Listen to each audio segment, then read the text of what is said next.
Pakistan versus Bangladesh TRI series. Welcome back to the opening game of the Bangladesh tri-series between New Zealand, Pakistan and Bangladesh. Today in Pakistan and Bangladesh, just to recap you on what happened in the toss earlier today, Bangladesh won it, they said they would bowl. No surprises there actually, because when you go back to the history of these two sides, Pakistan have won the last 6 and the last 5 of those games, Bangladesh had in fact batted first and been soundly beaten. So they've decided to change it up. They decided to bowl first in this opening match of the Bangladesh T20 tri-series. Now Pakistan batting first, and they've really, a lot of responsibility falls at the top with Mohammad Rizwan and Babar Azam ranked number 1 and 3 in T20 internationals.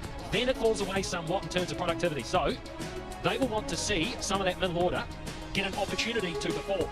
They'll also want to see the right strategy out of their two fantastic performers. The bowling, they are good seamers, they have pace, they have all the tricks, and they have wonderful slow bowlers as well. Bangladesh, they want to hold on to anything. It's the wonderful performance they put on in New Zealand last summer when they had their first test match victory in New Zealand before they could have performed the game. They're still searching somewhat for their best side, so they need to find that balance because the World T20 is just around the corner.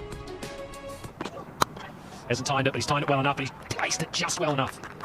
Big boundary and a fast outfield as well. Pakistan versus Bangladesh TRI series. And it's all the way as well. Very non-committed effort.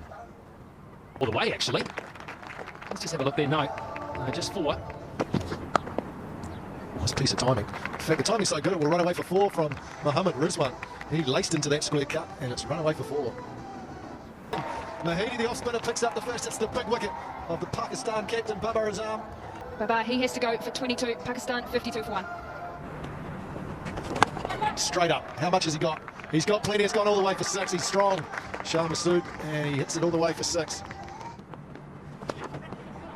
Got it through. Disappointing finish to the over. You can see what he was trying to do there. Missed a deck, but he got it all wrong. 91 for 1. That responsibility comes with finding the fence, not fielders. And Massoud, who was looking very promising, is gone.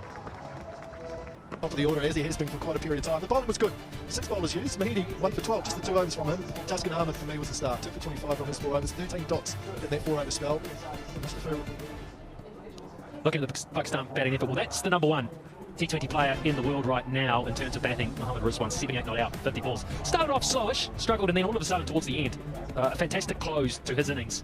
78 from 50, so he would have more points to keep him right up the top of the pecking order when it comes to T20 batsmen right now. Shah Massoud has got 31 from 20. Disappointed to get out when he did because he looked like he was about to take them apart out there. Babar Azam chipped in with 22, the only partnership good for Pakistan.